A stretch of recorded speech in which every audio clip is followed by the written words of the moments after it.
You dumped me, so you're trash and you can just leave. Then I'll leave right now. My name is Jessica Miller. I've been married to my husband, Edward, for 3 years. I'm a housewife, and we usually spend the weekends going out together or just enjoying each other's company. We don't have kids yet, but we're not in a rush. We believe it will happen when it's meant to. Until then, we've agreed to enjoy our time together and lead a fulfilling life. Hello, Jessica? Sorry to call out of the blue. I need to talk.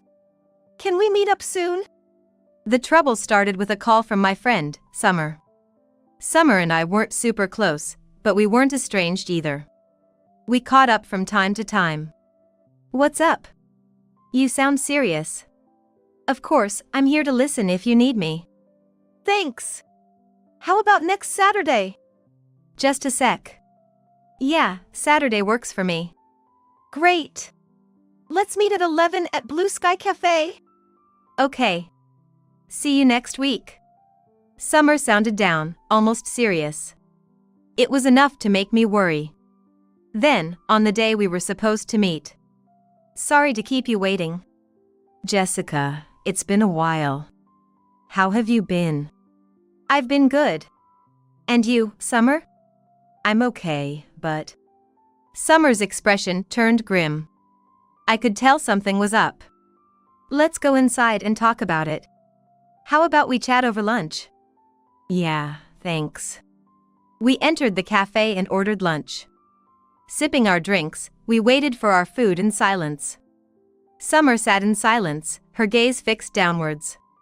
The quietness filled the air with an awkward tension, reminiscent of the atmosphere after a quarrel. Hey Summer, what's going on? You've been acting strange since you called. As I broached the subject, Summer suddenly teared up and apologized. I'm so sorry. I was completely baffled by Summer's behavior, standing there dumbfounded. I racked my brain trying to figure out what she was apologizing for, but I couldn't think of any reason at all. What? What's going on? What are you apologizing for? She slowly looked up, her face uneasy, and began to explain. Actually, I have a boyfriend. Oh? And? It turns out he's your husband, Edward. What? I was stunned by Summer's words. Seeing my reaction, Summer looked down again. I didn't know. We were talking about marriage, and I had no idea he was already married. Wait, hold on. Are you really talking about my husband? I couldn't believe it and asked Summer for confirmation. My husband at home never showed any suspicious behavior, so it was hard to believe. Is this the wrong guy? Summer handed me her smartphone. I took it and saw a picture of Summer with a man, and indeed, it was my husband, Edward. I was speechless, just staring at the image on the phone. It's your husband, right? I'm really sorry. Seeing my reaction and realizing the truth, Summer continued to apologize. I couldn't accept the reality yet and asked Summer. So, how long has this been going on? About a year. A year? Apparently, they had been involved for a year. Thinking back, I couldn't recall any changes in my husband's behavior or words. If I had been at your wedding, I might have realized it when we met. But I couldn't attend, so I had no idea he was your husband. Summer started crying. It seemed clear she hadn't known. I see. Thanks for telling me. But I can't just accept this. I'm sorry. I was too shocked to easily forgive. Before even considering forgiveness, I needed to sort out my feelings. It's understandable. If there's anything I can do to make it up to you, just say it. I won't mind if you ask for compensation. Let me think about it. Okay. Our food had arrived during our conversation, but neither of us felt like eating. We left the cafe without touching the dishes. So, I guess this is goodbye for now. Yeah. We parted without making eye contact, and as I walked home lost in thought, I found myself at my doorstep before I knew it. That night. Hey, is it true you're cheating on me with Summer? I asked my husband directly when he returned from work. He choked on his food in surprise. What are you talking about all of a sudden? My husband, coughing, reached for his tea. His obvious panic made it clear that the story was true. Summer, you know, is my friend. What?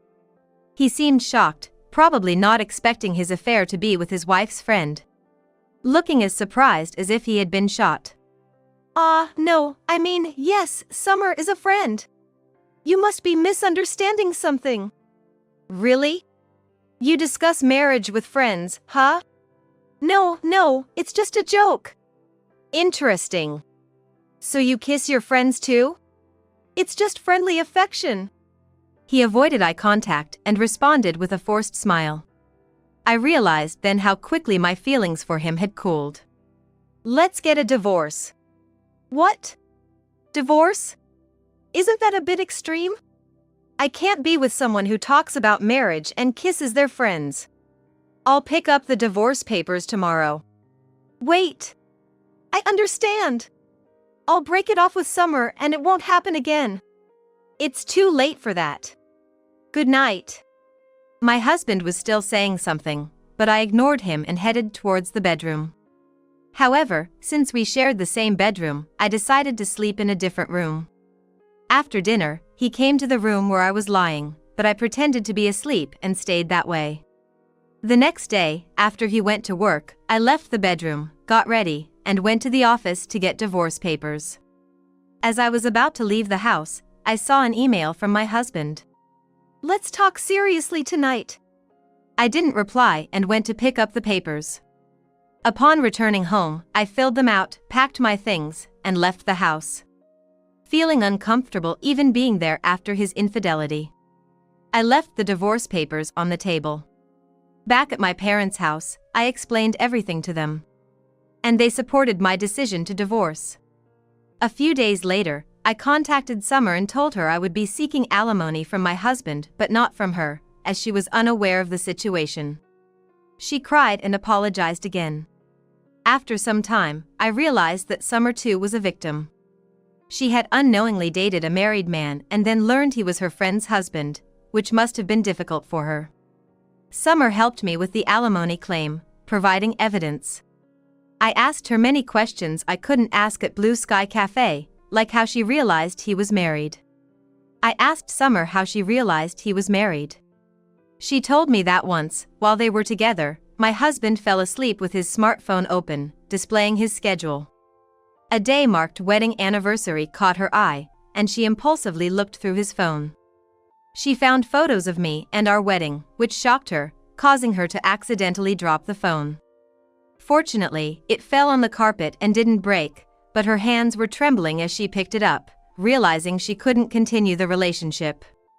Even though she could have ended things right there, knowing I was her friend's wife, she felt she couldn't just ignore it and decided to tell me. I thanked Summer for telling me. If she hadn't, I would still be blissfully married without knowing my husband's true nature. I was glad to have learned the truth. Summer and I reconciled, and we even planned to have a revenge lunch to make up for the last one. After moving back to my parents' house, my husband incessantly contacted me, insisting on not getting a divorce. I will never divorce you. Let's try again. I'm sure we can make it work. How many times do I have to say it? I've completely lost my feelings for you. Don't be stubborn. I won't cheat again. From now on, I'll only love you. His cliché lines did nothing for me. I completely refused him. No matter what you say, it's over. Can't you just agree to the divorce? You're just being emotional. You still love me. Let's overcome this and start over. Realizing this was going nowhere, I decided to involve a lawyer, including for alimony. As soon as the lawyer got involved, he was shaken and quickly agreed to the divorce, smoothing the process of alimony payment and divorce settlement. I sighed, wondering where all his previous insistence had gone. Years later, I've moved out of my parents' house and live alone while working a new job. I've been fortunate to find a good partner at my new job, and I recently remarried. My current husband, David Johnson, accepts my past and is very kind. He gets along well with my parents. My in-laws are also very affectionate, and we spend a great deal of time together, including the holidays. Since meeting and marrying my current husband, I've found myself smiling more. Then one day, I received a call from an unknown number, and to my surprise, it was my ex-husband. Hey, how are you? What do you want? My ex-husband Edward sounded unusually cheerful on the phone, almost creepily so. I'm getting married soon. Oh, congratulations. For some reason, he was telling me, his ex-wife, about his upcoming wedding. I couldn't tell if it was some sort of harassment or something else.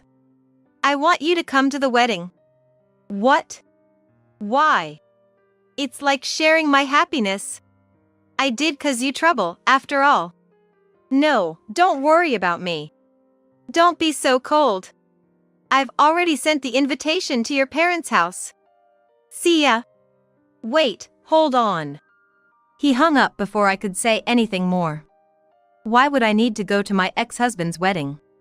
I decided to call my parents. Mom, did an invitation to a wedding arrive for me? Let me check. Oh, there is one from Edward. What's this about? That's the thing. I explained the phone call with Edward. My mom was just as baffled as I was. You're going to decline, right? Of course. I don't see any reason to go. Relieved, she agreed to send a refusal on my behalf. I thanked her and ended the call. I told my current husband, David, about the situation, and he was just as bewildered. A few days later, Edward called again. Why did you decline the invitation? It's obvious, isn't it? I'm sure the bride wouldn't want her husband's ex-wife at the wedding. Besides, I'm remarried now, and I don't need any happiness sharing from you. They can't even tell that you're my ex-wife. And you're saying you've remarried? Stop with such obvious lies, just come anyway. It's not a lie. I'm really busy with work, and I won't be able to make it. I insist you come. I'll count you in for the wedding. What? I won't go, no matter what you do. No, you must come. See ya. He hung up again, leaving me bewildered. Why was he so insistent on me attending? It seems like he must be plotting something.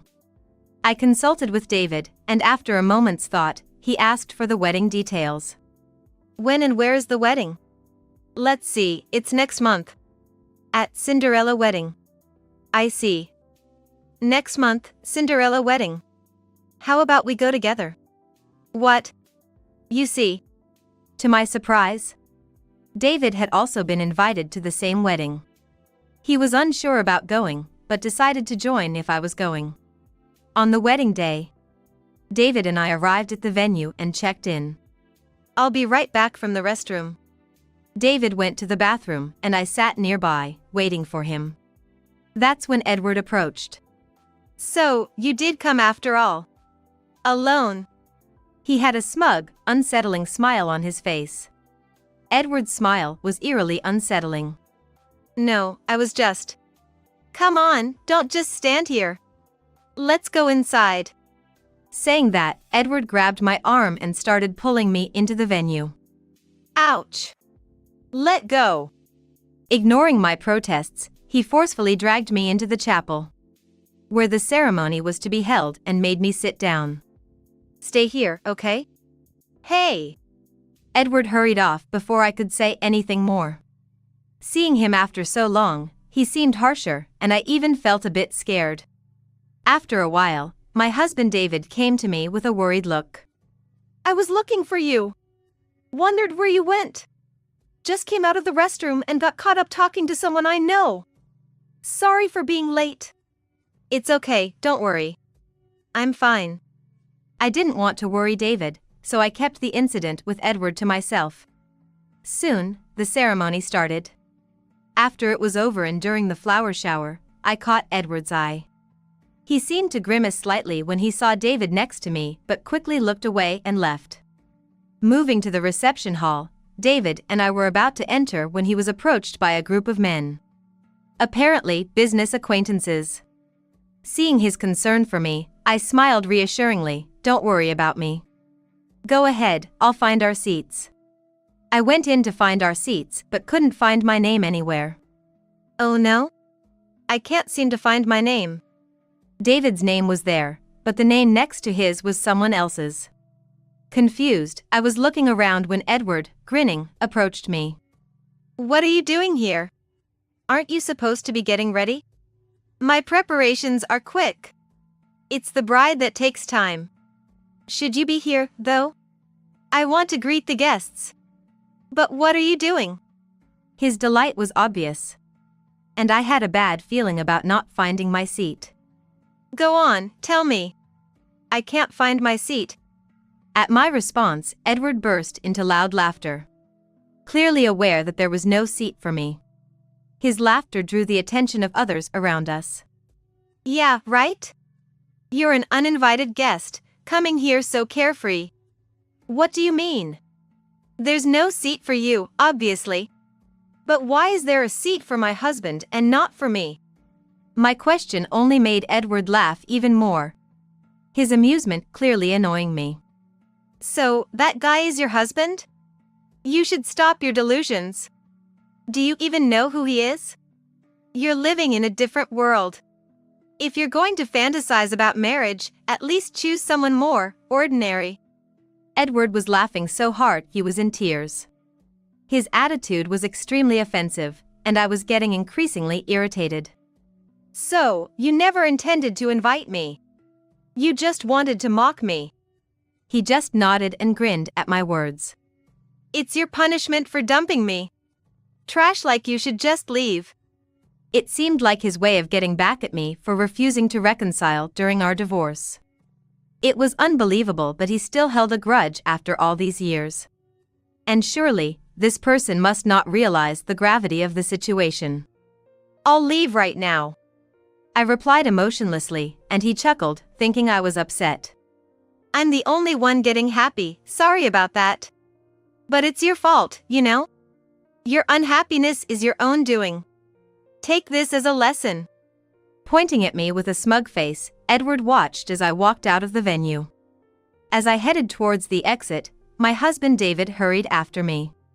Hey! Where are you going? Oh, sorry. I'm going home. When I said that, David realized something was wrong and looked serious. What happened? Well, actually, I told him about the earlier events, and he silently put his arm around my shoulder. Let's go home. But you can stay. They had a seat for you. Don't talk nonsense. There's no point in staying at a place that treats my important wife like that. I could tell that David was quietly furious. Thanks to him, I managed to calm down from my irritation. I felt grateful all over again for marrying him. As we were about to leave the venue, an elderly man approached us. Mr. Johnson, are you leaving already? Yes. My wife was insulted. I don't want to stay in such a place. Insulted? By whom? One of your employees. The groom, he's your employee, right? What? Is that true? Yes. My wife didn't even have a seat. I've never been so insulted. Excuse us. The man David and I had spoken to seemed to be the president of Edward's company. Throughout the conversation, David maintained a cool demeanor, slightly nodding to the flustered president before we left. Are you sure that was okay, acting like that with him? It's fine. I'm not good at faking niceness, and that was me holding back. Thank you. Don't thank me for that. No, really. It was very reassuring. I feel much calmer now. Did you fall for me all over again? I sure did. We left the venue laughing together, like a couple of love-struck fools. After David and I had gone home, back at the reception. Congratulations on your wedding, Edward. Director. Thank you for attending today. It's impressive. You invited the president and his wife from EMS Corporation, the company we've been eager to sign a contract with. Inside the venue, Edward and his unaware superior were conversing cheerfully, oblivious to the unfolding situation. Of course, unknown to Edward, my husband and he had never met.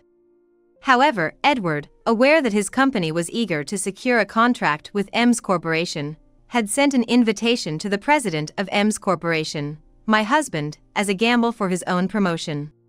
He was unaware of the connection between me and his targeted business contact. Where's the president of Ems Corporation? I'd like to talk to him. He should be at that table over there. Oh. He's not there. Maybe he's at the restroom. Perhaps. As they were conversing, the company president, looking furious, approached Edward and the director. Seeing the president's angry expression, both Edward and the director visibly shrank back. What's the matter, President? What have you done? Mr. Johnson has left. What were you thinking? Johnson? The president of Ems Corporation left? What's going on, President? I just met Mr. Johnson at the entrance. He was quite upset, saying the groom insulted his wife. Me? Insult his wife? The atmosphere in the reception hall became tense, and everyone around started murmuring. Edward was confused and panicked. Insulting the wife of Mr. Johnson, who's known for being a loving husband. Did you really do that? That's impossible. His wife wasn't even here. No, she was here. Jessica Johnson. Hearing my name, Edward turned pale, finally beginning to understand the gravity of the situation and starting to sweat. Jessica? Mr. Johnson's wife? What have you done? I'll fix this, just wait. I'll make it right. When you fail to fix this, you'll be held responsible. If the contract with Ems Corporation is terminated, it'll be a loss of $300 million. Edward gasped in fear. Meanwhile, David and I, having left the venue without eating, decided to dine out. Relieved from the tension, I felt suddenly famished. David, noticing this, suggested with a smile that we should enjoy a good meal before heading home. While we were discussing where to eat, my phone rang. It was Edward. David, realizing who it was, reached out to take the phone. But I shook my head, insisting on handling it myself. David hesitantly agreed. Hello? Get back here right now. The call from Edward, his tone betraying sheer panic, was clearly frantic. Who told you to leave? You did. Why didn't you tell me you were Mr. Johnson's wife? That's because you didn't believe me. Damn it. How was I supposed to know you remarried? Edward was either angry or panicking, his voice trembling over the phone. Finally, understanding the consequences of his actions. Just come back here, okay? No. I'm not coming back. Can you stop this already? You're in no position to refuse. What do you mean? You're my ex-wife, you should listen to what I say. Are you trying to ruin my wedding? His utterly selfish reasoning made me sigh. Just then, David, irritated by what he overheard, snatched the phone from my hand. Are you listening? I'm listening. Are you Mr. Johnson? You could use better manners. Oh. My apologies, Mr. Johnson. Please, could you and your wife come back to the venue? No. Why not? You know the reason better than anyone. Explain it to the president and the director. They should understand. But my career. You know well what you did was wrong. We're busy, so goodbye. David ended the call and turned to me with a reassuring smile. So, what do you want to eat?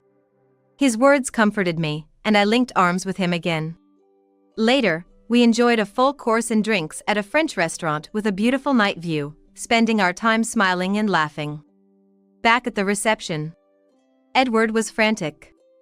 After being hung up on by David, and unable to get through again, he was panicking. If he couldn't resolve this issue, it could mean not just a halt to his career progression, but potentially a demotion or even losing his job.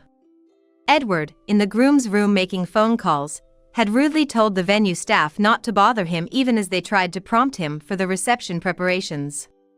The staff, intimidated by his outburst, hesitated to approach him, causing a delay in the start of the reception. Then the director entered the groom's room. Is the issue resolved?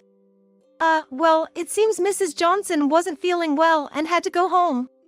Is that true? Yes. So we have no choice but to start the reception. If that's the case, then we must proceed. Edward thought he had managed to deceive the director, but the director's expression suddenly changed. Thought you could fool me, did you? What? I heard you were insulting Mrs. Johnson in the reception hall. Several employees saw it. Ah. Edward's face fell as he remembered the incident. Many colleagues and other guests had witnessed his behavior, providing plenty of eyewitness accounts. Things might have been lighter for you if you had just been honest. The CEO got angry after hearing from the employees and left. What? Even the CEO? I had high hopes for you, Edward, but this is disappointing. I've been with this company for a long time, and I've never seen the CEO that angry. Brace yourself. After saying this, the director left the break room. Left alone, Edward collapsed to his knees, going pale. His plan was probably to frame me, but he was shocked as things took an unexpected turn, landing him in the worst situation. Despite the circumstances, the wedding had to go on, so reluctantly, he started preparing for the reception at the urging of the staff. When they entered the reception hall, the bride and groom were shocked. Astonishingly, the number of guests from Edward's side had significantly decreased. Edward's parents confronted him, demanding an explanation, and the bride did the same. The CEO and director were nowhere to be seen, nor were the other colleagues. The reception was out of the question now. Actually, everyone was busy today and said they might have to leave early. What? During a wedding? That can't be right. Right. Today coincided with an important event at the company. You never mentioned that. Cornered with no time to make excuses, Edward reluctantly started to explain the situation. However, he didn't tell the truth, instead claiming he had inadvertently been disrespectful to the wife of the CEO of Ems Corporation, not realizing who she was. Edward's parents and relatives were so appalled and beyond anger that they were just disbelieving, and the bride's family reacted similarly. But the bride stood by Edward, suggesting they apologize together and seek forgiveness. Though they tried to continue the wedding, both families, concerned about appearances, decided to cancel the reception. They returned the gifts to the remaining guests, planning to hold a reception at a later date. A few days later, Edward and his wife received a call from her husband. Today, I got a call from Edward at my office. Oh? What did he say? While having dinner, the husband casually relayed the conversation as if he had bumped into a neighbor. He wanted to apologize for the rudeness at the wedding. How did you respond? I told him he's apologizing to the wrong person. I see. Poor thing, his wife. I didn't take it seriously. It was clear he was just apologizing for his own benefit. Besides, I had already received an apology from the other company's CEO, so I left the matter to them. That's probably for the best. I wouldn't want to deal with them either. Yeah. And, The husband told me about what happened at the venue after we left, as he had heard it from Edward's company's CEO. I couldn't help but laugh, thinking it was all self-inflicted. Really, it's laughable. I can't believe such a person is part of the working world. Exactly. And now the groom who didn't arrange a seat for me doesn't have one for himself. Nice one. I had no interest in Edward's situation, hoping that this would be the last we'd have to deal with him. A few weeks later. Surprisingly, I received a call from Edward. Thinking he was calling to apologize to me after my husband told him he was apologizing to the wrong person, I answered the phone. Hello? Hey! Fix this mess! I thought it was an apology call, but I was startled by the sudden yelling and almost dropped my phone. Because of you, my family found out you were at the wedding. My parents and wife too. What? According to Edward, his parents didn't know that my husband's wife was me at the wedding day and only found out later. They confronted Edward, asking why he invited his ex-wife to the wedding. My parents were angry when they called, and my wife was there. She heard them over the phone. Then, after hearing this, his wife questioned Edward, leading him to finally confess the truth. My wife started crying and went back to her parents' house. My parents have disowned me. A few days later, his wife's parents called, suggesting they get divorced. Edward was worried about his situation worsening if they divorced, especially after the wedding fiasco had already made things difficult with friends and relatives. Additionally, he was demoted at work, where many colleagues knew about the incident, making work awkward. I didn't care about his problems. This is all your fault. How are you going to take responsibility? Hey! Are you listening? Finished talking? It was so long I just put it on speaker and did some housework. I'm off today. What? You're mocking me. I hadn't fully listened to Edward's long rant. But I got the gist. Don't you understand your own situation? What? You're in no position to blame me. You should be apologizing. Everything is your own doing. Self-inflicted. No, it's your fault. How is it my fault? I left because you told me to. Also, who invites their ex to their wedding? That's, Your wife is the real victim here. She's been put through so much by you. You should give her a divorce. Your victims aren't just me, but your wife, her parents, and even my husband. Okay, I apologize. Just help me out here. I can't. It's not my place to intervene. Ever heard of karma? This is like a boomerang to you. Don't say that. Help me. I'm about to leave, so I'm hanging up. Oh, and don't contact me again. If you do, I'll have my husband deal with it. Please. I'm really sorry. I hung up before Edward could say more.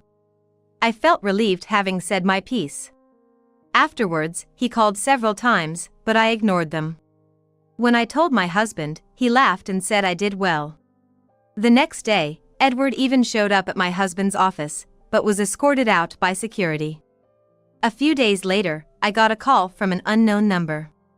Hello? Sorry for the sudden call. Is this Mrs. Johnson? Yes, it is. I'm Edward's wife. To my surprise, it was Edward's wife on the phone. At first, I was wary, but as we talked, I realized she was a very sensible person. I'm truly sorry for the inconvenience caused. It was never my intention. No need to worry. You didn't know, did you? Yes, I thought you were just a colleague from his company.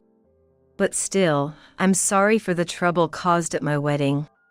Please don't worry about it anymore. You've been through a lot, haven't you? Take care of yourself now. Thank you for your kind words. Hearing her cry on the phone, I felt sorry for her.